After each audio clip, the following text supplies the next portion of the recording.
In this video, I'm going to discuss the data and the numbers right here on the board behind me of how investing in mobile homes can make you rich.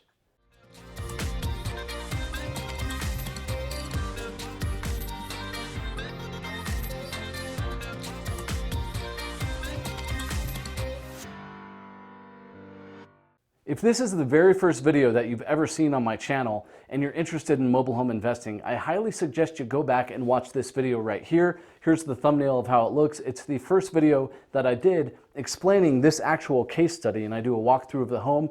So in order to get the most value from this video, you might want to go back and watch that first. That way, if I don't fully explain something that I explained in the previous video, you'll understand what I mean by that. So we're going to go over the details of actual real-life case studies. This is a home I just sold. Here I have all the data, the title, here's the cash, everything. So this home just sold, and let's talk about it. Also, towards the end of the video, be sure to stick around. I'm going to explain how I got this home for free, right? What's the logic of someone just giving me a home for free? Also, I'm going to answer 6 frequently asked questions that I've either received in a message or I know people might ask. So towards the end, we're going to cover those exciting details. The home price is obviously zero, like I said before. The lot rent for this particular park or mobile home community is $325 a month. So those of you that are brand new to mobile home parks or trailer parks, lot rent, or it's also sometimes called pad rent, space rent, is normally around this. It can be lower, it can be higher, just depends on the region and the park.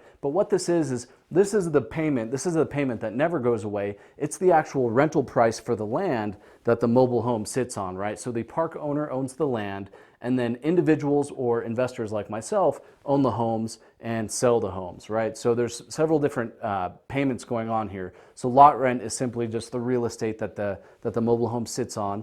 And here are all the numbers of this particular deal. So I got the home for free. Again, I'll explain why later on. The materials were about $28,20.03 just for the materials to remodel the home because it wasn't in the best condition. The labor was about $13.60, and holding costs were $83.79. Holding costs are getting the title put into our name, paying the utilities while we're upgrading the home, right? The electricity for the power tools to upgrade the home, right? Gas to keep the furnace on, or gas on while we're showing the home so potential buyers can turn on the furnace to see if it works. Those are holding costs. And then the total invested amount is $4,263.82. Okay, so that is the materials, the labor, and the holding cost all added together. So about, let's just call it $4,300. Now, here's what I sold it for. I sold it for $500 down, $249 a month for 60 months. So that's 5 years, which equals $15,440. And then I got 2 months free lot rent, which again, I'll explain here shortly. So the total amount of income that I'm going to receive is $16,090. Now, a lot of you might have a lot of questions at this point, but we're just going to keep going, and hopefully by the end I will clear up a lot of the questions that you might have. So let's talk about the returns here. Our ROI, or return on investment, just in the first year, the first 12 months, right? So from April 2019 to April 2020, I've already received the $500 down, and then I received 12 months of $249, plus again, we're using 2 months of that lot rent that is remaining. So the first year, I'm going to collect $4,138, almost darn near my initial outlay, right? So in real estate, there's a lot of calculations, but one of the most common one is cash on cash return, right? How much cash are you receiving annually pre-tax on the total amount invested? So if I'm receiving this much in the first year after only investing this much, I'm receiving almost 100% cash on cash return, in this case 97, which is obviously sky high. Like I said, the returns in mobile home investing can be ridiculous if done right. Year 2, I just received the $249, 12, each month for 12 months for a total of $29.88, and then this continues through year 3, year 4, year 5, which gives us our total of $16,090. Total return is 377% on my money over 5 years. compound annual average rate of return is just around 30%. So as dividend investors, which a lot of you might be when we talk about dividend investing and dripping dividends, reinvesting, holding for the long term, a lot of us are usually happy with 9, 10, 11% overall over the course of 10, 15, 20 years, annual compound. This is 30 in 5 years, which is really nice. So let's talk about, the reality of all this and really how it works. How I was able to sell it for this much and I got it for free, and how all the numbers end up to where you can really make a lot of money with mobile homes. So I have the 6 questions here, which I'll talk about. But first, let's talk about the home price. How in the heck did I get a home for free, right? Wouldn't the owner just want to do exactly what I did? Why would he give it to me? So I got the home from the park, right? The home was abandoned for whatever reason, right? And it was just sitting there. And the park owner, an individual through his company, right? He owns the park. So if a home is abandoned and it's just sitting there and it's not moved off the lot, the park owner can't move a new home in there, right? So, and no one's living there, so he can't collect his $325 lot rent. So that is dead space in his portfolio that could be earning him $325 per month. So, okay, the next logical question would be, well, okay, yeah, that's reasonable, but why wouldn't he just sell it then? Why wouldn't he just sell this home and start collecting lot rent from me, the investor, or a final buyer, like a tenant? Well, the home had a bunch of roof leaks. It was in bad shape. The inside didn't really have a lot of pride of ownership. In fact, here's a few photos of us gutting it and repairing it. There's Jeremiah. And again, in the first video, you'll see that. So the home needed a lot of work. So a final end buyer, even if they were really handy, the home was not livable. And it required a lot of materials and labor to get it to where it was livable and nice, which you see here, the final product. I also did a live stream in this house just before I sold it as well. So the reality of it is he wasn't going to be able to sell it to an end buyer in the condition it was in, but he's also not going to be able to find someone that's going to pay him for the opportunity to take on this big project because, there's some risk with it. So it made sense for him to just say, you know what, you take the home, right? He's talking to me. You take the home and you take it for free, right? I'm just going to sign the title over to you. Also, I'm going to give you 3 free months of lot rent. So I took it over on February 15th of this year, okay? And he's like, he said, look, I understand all these repairs. It takes a lot. There's going to be problems that you're going to uncover that you're going to have to deal with. So I'm going to give you, so all of February was a freebie, but then March, April, May, 3 months of free lot rent. I'm not going to charge you, and this will give you time to repair the home, update it, upgrade it, market it, and sell it. Right now, if you sell it before, great. You continue to have free lot rent. Basically, end of story is I'm not going to require rent from space number, whatever it was, until June 1st. So, whether you sell it before, great, then you can collect a lot rent from the buyer, which is what I'm doing down here. So I sold it April 1st or around April 1st just a few days ago. So all of April and all of May, I still don't owe lot rent. But the final buyer, I collect lot rent, right? I collect lot rent for the entire 5 years because I still own the home for the entire term, right? So I'm collecting lot rent for the next 5 years. So you start collecting lot rent the minute you sell it. Now, again, I have 2 free months. I have April and May. So I'm collecting lot rent, which helps pay towards my total return on all of this for 2 months. And then again, on June 1st, I start taking the $325 from the tenant that pays me, the $325 in the home payment, and I just pay that lot rent to the park. So that's how I was able to get that for free. It makes sense to everyone. Now, it's in my best interest to get a good, nice paying tenant in the home. It's in the park's best interest to have a good, nice paying tenant in the home to get his $325. So when you work with a business person that is a park owner, not all of them are business people, they realize that it makes sense to give away a home for free to an investor because the investor is going to fix it up and then sell it to a nice park-approved buyer. It's a win-win, okay? So that's how I was able to get this one for free. Not all of them are for free, but this one was. Now let's talk about some of the questions that a lot of people have either sent me privately or I know that will probably ask.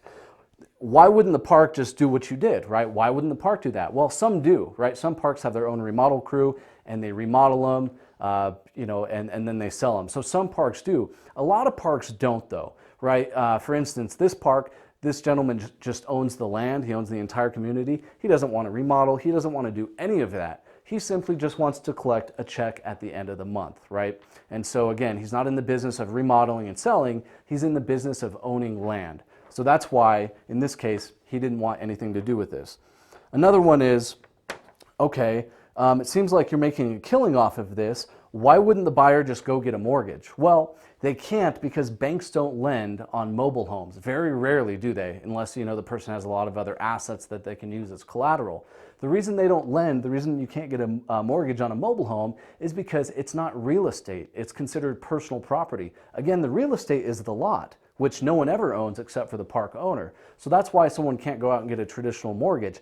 Also, banks don't lend on these because they tend to depreciate rather than traditional site-built single-family homes, which tend to appreciate, right? So that's why people can't get a mortgage on these. And so the next question that I get a lot, well, why wouldn't the buyer just pay cash? Well, they can, and some do, and I definitely encourage that, because then I don't have to wait 5 years to get my return, and I'll give them a little bit of a discount on the total purchase price. So some do, but again, not a lot of people, especially ones that are looking to live in lower cost housing, not a lot of them have $15,000, $20,000, $25,000 that they can just throw down on a home. And then the next question I get is, do you only buy directly from parks? Well, no, but these are usually the best deals because the park has no sentimental or personal connection to any singular home, right? When you tend to buy from a homeowner that's living in the trailer that for whatever reason they need to move or want to move, they tend to, for whatever reason, and we're all guilty of this, we tend to think our home, we have a lot of pride of ownership, which is good, and we tend to think our home is worth more than it is. We have an emotional connection to it. And so I never want to get in, in a pissing match with an owner saying, no, here's the market prices for your home, I'm not paying that, right? You let the market tell them that, right? You can't tell them that they're being unreasonable about the price of the home. You just say, okay, no problem, no harm done. Give me a call if you ever feel like selling it, and working out a different deal. Have a good day. And then, they let the market will tell them that their home price is too high because they're not going to sell it. So after a few months, when maybe they've come back down to reality, then you reach out to them again, just a friendly hello. So that's why I try to buy directly from parks, but it's not out of the question that I would buy from a current tenant. If you do buy from private individual homeowners, how do you buy them cheap? I've only seen homes for $20K, $50K, right? I've seen that in the comments. Well, you have to find a motivated seller, right? Whether they have to move out of state for a job and they have a certain deadline, whether they've inherited the home and they want nothing to do with it, or whether they can't afford lot rent anymore, whatever it is, you have to find someone that has to move out of a home. Because if someone doesn't need to, they might sit with their home for sale on the market for 6 months, a year, whatever. As long as they can afford to pay it and they don't have to move, then you're probably not going to get a good deal. And then the next question that I get a lot, aren't these homes in ghetto or bad areas? How do you find good buyers to live in these bad areas? Well, as far as investors go, and probably buyers too, mobile home parks are rated on a 1-star to 5-star scale. So 1-star homes are the stereotypical, like, oh, I'm in the ghetto, I'm in a bad part of town. Those are 1-star parks, right? Where there's broken windows, maybe bars on the windows, there's graffiti, there's blatant gang activity in the trailer park, right? Those are 1-star parks. I don't even drive through those, right? I wouldn't want to live in them, and I wouldn't want to sell to a tenant to live in them, right? And so I don't, and plus no one wants to live in those anyways. No one with a decent credit score and all that wants to live in those types of communities. So that's a 1-star park. Again, we don't invest there. On the opposite side, on the flip side of the coin, on the extreme end of this spectrum, there's the 5-star parks. In fact, some of you mentioned those in the comments saying, whoa, Kenny, where did you get homes for this type of deal? The mobile homes where I live go for $100,000, right? And those tend to be in very beautiful coastal areas, right? Like Newport Beach, California, Santa Barbara. You're literally on the doorstep of paradise. And so the home isn't worth $100,000, right? None of that is. You're paying for the view, you're paying for the location, you're paying for the weather. That's why those homes are filled with a lot of retirees. Again, it's still a mobile home park, trailer park, but these people are, did pretty well for themselves. Now they're living on, a nice cliff or a nice coastal area for the rest of their years. And so, of course, those homes are going to go for a lot of money because the views are, you can't get that anywhere else in the world. So the coastal cities, now if you're watching this, you're in a coastal city, you were motivated up until this point that I just said that, all you do is drive an hour inward, right, to find mobile homes that are reasonably priced right away from the coast and do the deals there. Because when you find a good deal like this type of cash flow, 100% cash on cash, that's worth driving an hour, find a home, remodel it, hire someone in that area, go check on it once a week while it's in the process of being remodeled. Then once you sell it, you don't go back to it, you just collect the payment. So it's worth it to drive an hour, or whether you live in an area maybe where they're expensive but you're in the middle of the country, well, drive an hour out, in certain directions and go on Craigslist, go on Facebook Marketplace, things like that. Find homes that are within, an hour driving distance. It's worth it when you find a good deal. So not all deals are like this, right? This is maybe 1 in 10 or 1 in 20, but I only do 1 in 10 deals or 1 in 20. So all of my deals are like this. I want to make that clear that this isn't everyday and typical, but it is for me because I don't take skinny deals. I only want the fat deals. With that being said, one other question. Yeah, so basically I don't buy anything in 1-star. I don't buy anything in 5-star. Really, these types of deals are found in 2-star, 3-star, and 4-star, right? Where there's not a lot of crime. People tend to have a decent amount of pride of ownership. They keep their yards decent, but it's also not going to be like the Taj Mahal where there's palm trees and beautiful, Santa Barbara, right? Those are 5-star. The numbers don't make sense there. So anywhere from 2-star parks to 4-star parks is where I like to operate. Now, a lot of people ask, how did I get into this? Well, I found a mentor. So, I watched him for several years, quite a bit of time. I reached out to him via email, then finally phone, and then I reached an agreement with him. I paid him $3,000, and here's why. I paid him $3,000 to show me this, because this all looks fine. You've watched this video, you think, okay, I kind of know how it works. Kenny explained it, but there's a lot of paperwork. As you can see, there's a lot of different paperwork, a lot of agreements, a lot of different things where you can lose your butt if you don't do it right from a paperwork standpoint, right? And so that's where I go back to one of my videos about investment fees and mentorship. If it's good, right, I paid $3,000 for, and for instance, just this one deal, of course, I made all my money back, right? And so $3,000 is completely worth it. And when I talk to people about, mentoring and different things like that, it's definitely worth it. If it's a legitimate person with a legitimate mentorship course and things like that, I'd pay $3,000 all day long for what I've learned from my mentor doing mobile home investing. So hopefully this video gave you a little bit more clarity. Again, this was mostly for a lot of the people that have been asking me questions about it. But if you've stumbled across this video and you're new to my channel, welcome. Thank you so much for watching. And if you guys appreciated this content, please let me know by giving me a like and subscribing if you haven't already. It really helps me out and it's completely free to do. So thank you so much for watching, and we'll see you guys next video.